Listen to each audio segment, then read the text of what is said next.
جرأت کا نام ہے دیوبند والے، عالی مقام ہے دیوبند والے۔ جرأت کا نام ہے دیوبند والے، عالی مقام ہے۔ نحمدہ و نصلی علی رسولہ الکریم۔ معزز و مکرم ناظرین حضرات، فارسی کا ایک شعر ہے کہ گر خدا خواہد کے پردہ کس درد، میلش اندر تانہ پاکاں برد۔ خدا جس کو رسوا کرنا چاہے تو وہ پاک اور نیک لوگوں پر تانہ زنی کرنا شروع کر دیتا ہے۔ کچھ یہی صورتحال ان رضا خانیوں کے ساتھ ہے۔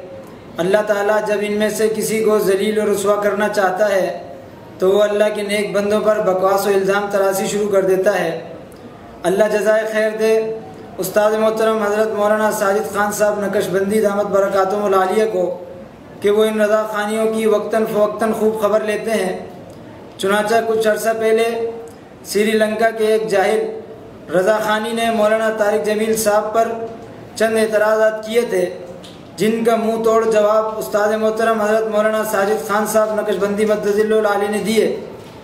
انہی میں سے اس جاہل رضا خانی نے ایک اعتراض یہ کیا تھا کہ مولانا طارق جمیل صاحب نے تورات، زبور، انجیل اور دیگر صحائف آسمانی کو اللہ کا کلام نہیں کہا اور صرف قرآن کو اللہ کا کلام کہا۔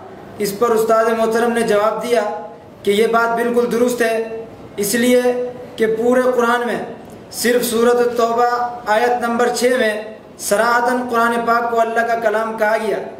اسی طرح مسند امام احمد کی حدیث پیش کی۔ تیسرا استدلال استاد محترم نے عقائد کی کتب سے بطور اشارۃ النص تھا کہ عقائد کی تمام کتب میں معتزلہ کے ساتھ قرآن کے مخلوق اور غیر مخلوق ہونے کا اختلاف مذکور ہے، جس میں اہل سنت کا یہ موقف ہے کہ قرآن چونکہ اللہ کا کلام ہے اس لیے وہ مخلوق نہیں۔ اگر دیگر کتب بھی کلام اللہ ہوتی تو یہ اختلاف صرف قرآن کے متعلق نہ ہوتا۔ پس السکوت فی معرض البیان بیان کے قاعدے کے تحت بطور السکوت فی معرض البیان بیان کے قاعدے کے تحت بطور اشارۃ النص معلوم ہوا کہ صرف قرآن ہی اللہ کا کلام ہے۔ استاد محترم نے اس کے بعد صرف ایک مطالبہ کیا کہ تم نے جو کہا جو دیگر آسمانی کتب کو اللہ کا کلام نہ مانے وہ کافر، گستاخ، بے ایمان ہے، تو اپنے اس دعوے کا ثبوت دو۔ مگر ان جاہل رضا خانیوں نے اب تک اس مطالبے کو پورا نہ کیا اور استاد محترم پہلے ہی پیشن گوئی کر چکے ہیں کہ انشاءاللہ تا قیامت پورا نہیں کر سکیں گے۔ اس کا نام نہاد جواب ایک سری لنکن رضا خانی نے دیا، جس کا منہ توڑ جواب استاد محترم نے دیا اور ساتھ ہی یہ بھی واضح کر دیا کہ میں اب جواب اسی صورت میں دوں گا جب اس رضا خانی نے سری لنکن رضا خانی نے جواب دیا، تو جس کا منہ توڑ جواب استاد محترم نے دیا اور ساتھ ہی یہ بھی واضح کر دیا کہ میں اب جواب اسی صورت میں دوں گا جب کوئی رضا خانی جرأت کا مظاہرہ کرتے ہوئے میرے تمام دلائل کا باحوالہ جواب دے، مگر پہاڑ سے زیادہ مضبوط دلائل، ان دلائل کا جواب بھلا ان لوگوں سے کب ہو سکتا تھا۔ اس لیے اس بار بھی استاد محترم کے ایک حوالے کو بھی ہاتھ نہیں لگایا۔ لہذا اصولی طور پر ایسے جاہل لوگوں کو منہ لگانا استاد محترم نے اپنی شان کے خلاف سمجھا، اور اب انشاءاللہ چور کو اس کے گھر تک پہنچانے کے لیے یہ عاجز ان جاہلوں کی خبر لینے کے لیے آپ کے سامنے موجود ہے۔ اس سری لنکن رضا خانی نے اپنی طرح اپنی جاہل عوام کو تسلی دینے کے لیے سورہ بقرہ کی آیت نمبر 75 کے حوالے سے جلالین، بغوی، مدارک، ابن کثیر کا ایک تفسیری قول پیش کیا کہ اس میں کلام اللہ سے مراد تورات ہے۔ حضرت استاد محترم نے اس پر مضبوط گرفت کرتے ہوئے جواب دیا کہ یہ تفسیری قول مرجوع ہے، بلکہ صحیح ترین قول یہ ہے کہ یہاں اس آیت میں کلام اللہ سے مراد کوہ طور پر جو 70 افراد کے سامنے کلام ہوا تھا وہ مراد ہے، اور ہم اس کے منکر نہیں۔ یہ تفسیر صحابی رسول صلی اللہ علیہ وسلم عبداللہ ابن عباس سے مروی ہے اور یہی راجح اور صحیح ترین قول ہے۔ اس پر استاد محترم نے تفسیر ابن کثیر اور تفسیر ابن جریر کا حوالہ پیش کیا، جبکہ یہ بھی وضاحت کی کہ رضا خانی نے جو قول پیش کیا وہ سدی کا ہے، جس پر ائمہ نے جرح کی ہے۔ ساتھ ہی روح المعانی اور بحر محیط کے حوالے سے یہ بھی نقل کیا کہ اس آیت سے مراد نبی صلی اللہ علیہ وسلم کی طرف ہونے والی وحی بھی ہے، جبکہ اس کے علاوہ بھی کئی تفسیری حوالے پیش کیے۔ الحمدللہ استاد محترم کی اس مضبوط علمی گرفت کے سامنے یہ جاہل رضا خانی بالکل بے بس نظر آیا، اور جواب دے کر جان چھڑانے کی ہم نے بھی تو تفسیر پیش کی، یہ کوشش کی کہ ہم نے بھی تو تفسیر پیش کی، تم اس کو نہ مانو تو تمہاری مرضی۔ حالانکہ اس کا جواب تو استاد محترم پہلے ہی دے چکے تھے کہ اول تو آپ کو قرآن و حدیث سے استدلال کرنے کا حق ہی نہیں ہے، اس لیے کہ آپ کے حکیم الامت نے جاء الحق میں لکھا ہے کہ مقلد کی دلیل امام کا قول ہے، قرآن و حدیث اس کی تائید میں پیش کرے گا۔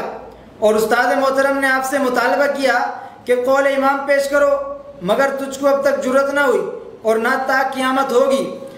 پھر استاد محترم نے یہ بھی کہا کہ آپ کے حکیم الامت کے نزدیک تفسیر قرآن کا اصول یہ ہے کہ امتیوں میں سے صرف صحابہ اور تابعین اعظام کی تفسیر معتبر ہوگی، اس کے علاوہ کسی کی تفسیر معتبر نہیں۔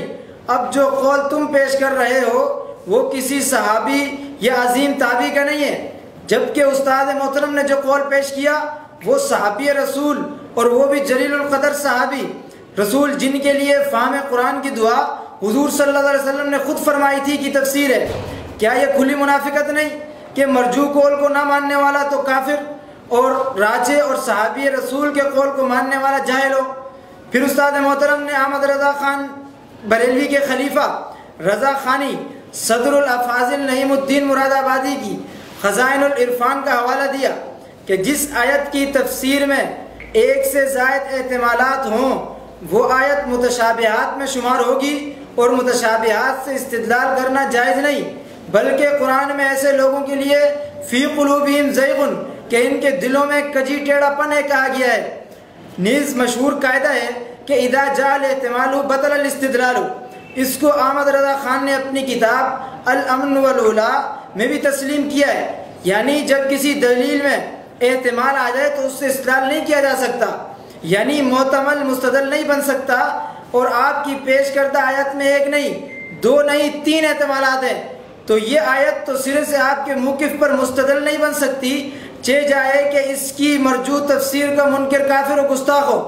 آئیے اب ہم ایک اور فیصلہ کن حوالہ پیش کرتے ہیں کہ محکم کو چھوڑ کر متشابہ کو لینے والے اور راجح کو چھوڑ کر مرجو لینے والے کے بارے میں آپ کے مذہب کے بانی احمد رضا خان بریلوی کیا کہتے ہیں۔ وہ لکھتے ہیں، بعض جہال بدمست یا نیم ملا شاوت پرست یا جھوٹے صوفی بات بدست کے احادیث سے صحاح مرفوعہ محکمہ کے مقابل بعض ضعیف قصے یا محتمل واقع یا متشابہ پیش کرتے ہیں۔ انہیں اتنی عقل نہیں ہے یا قصداً بے عقل بنتے ہیں کہ صحیح کے سامنے ضعیف، متعین کے آگے محتمل، محکم کے حضور متشابہ واجب الترک ہے۔ احکام شریعت صفحہ نمبر 62۔ لو جی، آپ کے اعلیٰ حضرت تو کہتے ہیں محتمل اور متشابہ سے استدلال کرنے والا جاہل، بدمست اور نیم ملا شاوت پرست ہے۔ رضا خانی جی، یہ دنیا کی ذلت ہے اور آخرت کی ذلت اس کے علاوہ ہے۔ رہی یہ بات کہ ان تفاسیر میں یہ قول موجود ہے، تو اس کا جواب بھی استاد محترم دے چکے ہیں کہ تفاسیر میں رتب و یابس سب کچھ ہوتا ہے، موجود ہونے کو ہی لے لینا یہ پرلے درجے کی جہالت ہے۔ چنانچہ اسی جلالین میں یہ قول موجود ہے کہ حضور صلی اللہ علیہ وسلم کی وحی میں معاذ اللہ شیطان اپنی باتیں ملا لیتا۔ اسی جلالین میں موجود ہے کہ نکاح سے پہلے حضرت زینب رضی اللہ تعالی عنہ کو آپ صلی اللہ علیہ وسلم نے دیکھا، آپ ان پر عاشق ہو گئے معاذ اللہ۔ اب کیا مانو گے ان اقوال کو؟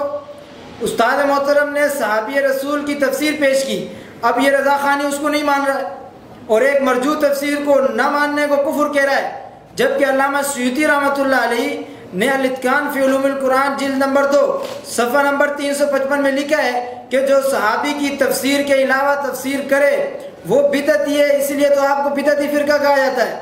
پھر اس آدمی نے ابن ابی العز حنفی کی شرح عقیدہ طحاویہ پیش کی تھی اور اس کو رضی اللہ تعالیٰ عنہ کہا تھا۔ استاد محترم نے کہا تھا کہ تو اتنا جاہل ہے کہ تجھے یہ بھی پتہ نہیں ہے کہ ابن ابی العز گمراہ آدمی ہے۔ الحمدللہ اب اس رضا خانی نے اپنے بیان میں اس بات کو تسلیم کیا کہ وہ واقعی مجسمہ کا عقیدہ رکھتا تھا، مجھے علم نہ تھا، اس لیے اس کو رضی اللہ تعالیٰ عنہ کہنا پڑا اور اپنی جہالت کا اقرار کرنا پڑا۔ لیکن رضا خانی صاحب، جان اتنی آسانی سے چھوٹنے والی نہیں۔ تو کل تک جس کو رضی اللہ عنہ کہہ رہا تھا آج اسے وہابیوں کا امام کہہ رہا ہے اور وہابی تیرے مذہب میں کافر ہیں۔ تو اب ذرا اپنے گھر کا فتویٰ بھی سن لے۔ نعیم الدین مراد آبادی لکھتا ہے جو کسی کافر کے لیے اس کے مرنے کے بعد مغفرت کی دعا کرے یا کسی مردہ مرتد کو مرحوم یا مغفور کہے وہ کافر ہے۔ بہار شریعت جلد نمبر 1 صفحہ نمبر 44۔ کل تک جو علماء دیوبند کو کافر کہتا تھا آج وہ خود کفر کے تلے ہے۔ رضا خانی صاحب آپ تجدید ایمان کریں اور خبردار اس دوران اگر بیوی کے پاس گئے ورنہ یہ عمل خالص زنا اور اولاد ولد الزنا ہوگی۔ رہی یہ بات کہ یہ وہابی ہے، یہ ابن تیمیہ کا شاگرد ہے، تو جناب آپ کے مذہب میں ابن تیمیہ اللہ کا ولی تھا۔ چنانچہ آپ کے شیخ الحدیث و تفسیر ڈاکٹر غلام سرور قادری لکھتا ہے شیخ الاسلام امام حافظ ابن تیمیہ رحمۃ اللہ علیہ کو وہابیہ کا مرشد کہنا درست نہیں ہے، کیونکہ وہ اہل سنت اور اس امت مسلمہ کے اولیاء اللہ میں سے ہیں۔ فتاوی نظامیہ صفحہ نمبر 504۔ استاد محترم نے مقابیس المجالس کا حوالہ دیا تھا کہ رضا خانی مذہب میں گانا اور ہندو کی مقدس کتاب وید بھی منزل من اللہ اور معاذ اللہ اللہ کا کلام ہے۔ اس نے اس کا کوئی جواب نہیں دیا۔ استاد محترم نے حوالہ پیش کیا تھا کہ شرح عقیدہ تحاویہ کے فتوے کی روح سے آپ کا حکیم الامت گمراہ ہے، کوئی جواب نہیں دیا۔ استاد محترم نے حوالہ پیش کیا تھا کہ رضا خانی اپنے امام احمد رضا خان کو نبیوں سے بڑھ کر مانتے ہیں، اس کا بھی کوئی جواب نہیں دیا۔ استاد محترم نے حوالہ پیش کیا تھا کہ رضا خانیوں کے نزدیک معاذ اللہ احمد رضا خان کا ترجمہ قرآن اردو کا قرآن ہے، اس کا بھی کوئی جواب نہیں دیا اور نہ دے سکتے ہیں۔ اب اس نے نئی ویڈیو میں تمہید عبدالشکور سالمی کا حوالہ دیا۔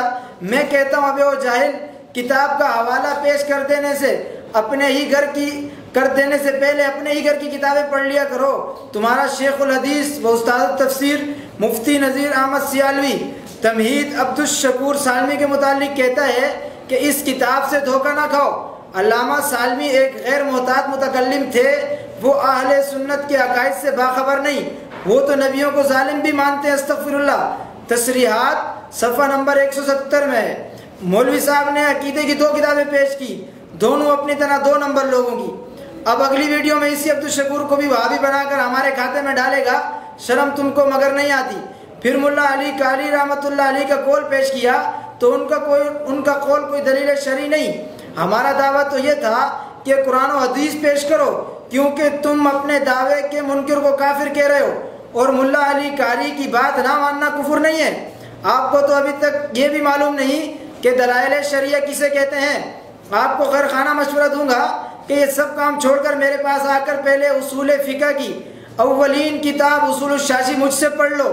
ملا علی قاری ہی اگر دلیل ہے تو ملا علی قاری رحمۃ اللہ علیہ تو شرح فقہ اکبر میں نبی اکرم صلی اللہ علیہ وسلم کے والدین کو کافر کہتا ہے، انبیاء کے لیے علم غیب کو کفر کہتا ہے، عبد النبی نام رکھنے کو شرک کہتا ہے، مرکات میں ابن تیمیہ اور ابن قیم کو اللہ کا ولی کہتا ہے۔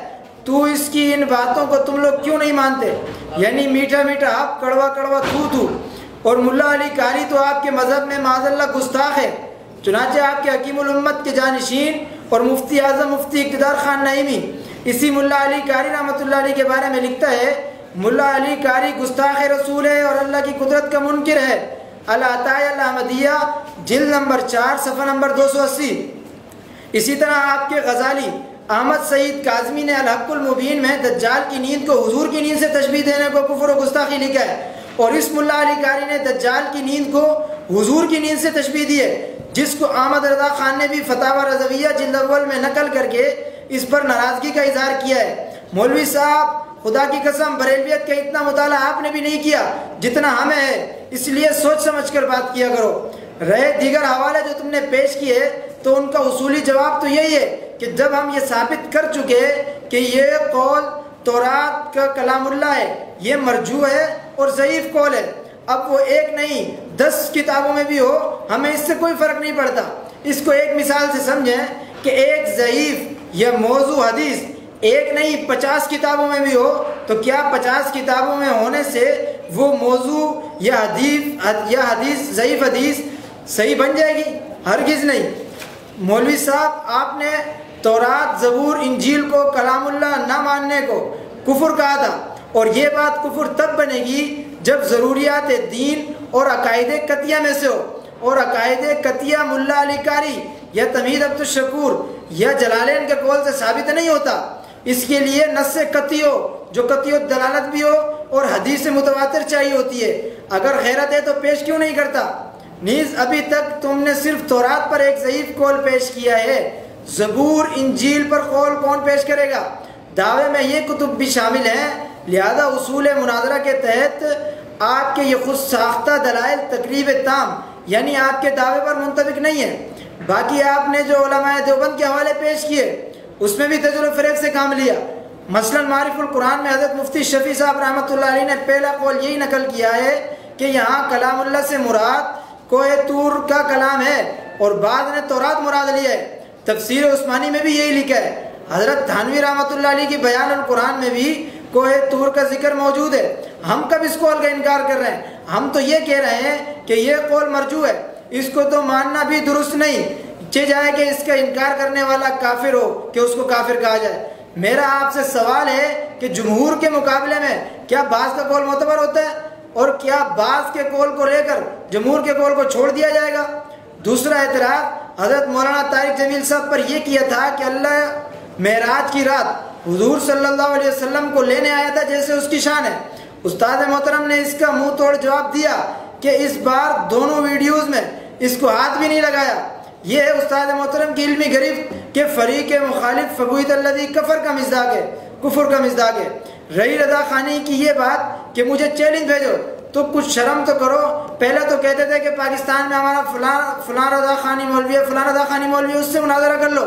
جب استاد محترم نے جواب دیا، خدا کی قسم میں ان سب کو چیلنج بھی دے چکا ہوں اور ان کے چیلنج کو قبول بھی کر چکا ہوں۔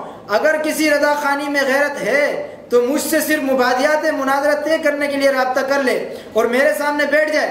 اب جب تمہیں اندازہ ہو گیا کہ پاکستان میں کسی ماں نے وہ لال جنا ہی نہیں جو استاد محترم کے سامنے بیٹھ جائے، تو اب کہتا ہے کہ مجھے سری لنکا چیلنج بھیج دو۔ کیوں رضا خانی جی؟ کیا پاکستان کے تمام بریلوی مولوی مر گئے یا انہوں نے پاؤں پر مہندی لگائی ہوئی ہے؟ آپ کی کیا اوقات ہے؟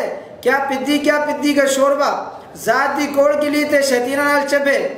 استاد محترم تو بہت دور کی بات ہے، میں تجھے چیلنج دیتا ہوں کہ مناظرہ تو بات کی بات ہے، تو حضرت مولانا ساجد خان صاحب نقشبندی مدظل العالیہ کے اس شاگرد کے سامنے بیٹھ کر اصول الشاشی، شرح تہذیب و کنز الدقائق کی عبارت پڑھ کر دکھا دے۔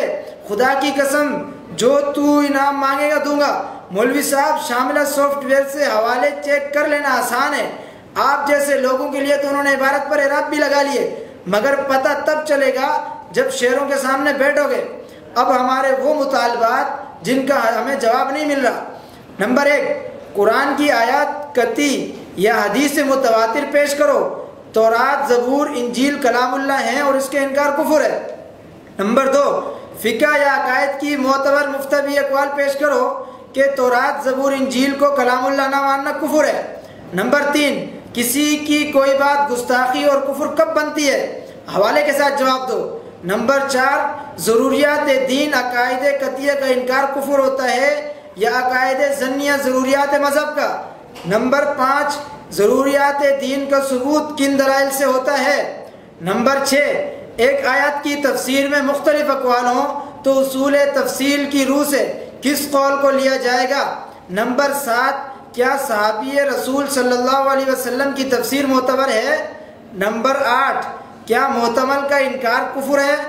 نمبر 9، کیا کسی امتی خواہ وہ کتنا ہی بلند پائے کا کیوں نہ ہو کا کوئی قول ماننا ضروری ہے؟ کیا اس کا انکار کفر ہے اور کیا اس کا کوئی قول عقیدہ بن سکتا ہے؟ نمبر 10، اگر تورات، زبور، انجیل کلام اللہ ہیں تو ان کے مخلوق یا غیر مخلوق ہونے کے متعلق امت میں اختلاف کیوں نہ ہوا جس طرح قرآن کلام اللہ ہے کے متعلق ہوا؟ نمبر 11، مقابیس المجالس میں گانے بجانے کو منزل من اللہ کہا گیا، کیا یہ کفر ہے؟ نمبر 12، اگر ابن ابی العز گمراہ تھا تو اس کو رضی اللہ عنہ آپ نے اپنی جہالت کی وجہ سے کہا یا قصدن یا جان بوجھ کر؟ نمبر 13، بہر دو صورت یہ بات کفر کو مستلزم ہے یا نہیں؟ نمبر 15، جب آپ کو یہ بھی نہیں پتا کہ شرع عقیدہ تحاویہ والے کا عقیدہ کیا ہے تو آپ جاہل ہوئے یا نہیں؟ نمبر 16، معراج کی رات اللہ آئے جیسے اس کی شان ہے۔ اس پر استاد محترم نے قرآن و حدیث اور شاہ عبدالعزیز محدث دہلوی رحمۃ اللہ علیہ اور آپ کے شیخ الاسلام طاہر القادری کا حوالہ پیش کیا، آپ نے اب تک جواب ان کا کیوں نہیں دیا؟ آخر میں اس رضا خانی نے جو اپنے احمد رضا خان بریلوی کے اشعار پڑھے ہیں تو اس کا منہ توڑ جواب بھی امام اہل سنت حضرت مولانا سرفراز خان صفدر رحمۃ اللہ علیہ کی زبانی ملاحظہ ہوں۔ تو اگر مشرک ہوا پھر ہم کو کیا، پیٹ کا بندہ بنا پھر ہم کو کیا، تو نے کی تحریف قرآن و حدیث، راندہ درگاہ ہوا پھر ہم کو کیا، خالق کون و مکان کو چھوڑ کر غیر کے در پر جھکا پھر ہم کو کیا، شرک و بدعت کو کیا تو نے پسند، توحید و سنت سے پھرا پھر ہم کو کیا، آیا ایاک نستعین کو گر دیا تو نے بھلا پھر ہم کو کیا، ہم تو ہیں اللہ کے بندے سبھی، تو ہی عبد المصطفیٰ پھر ہم کو کیا، وما علینا الا البلاغ المبین۔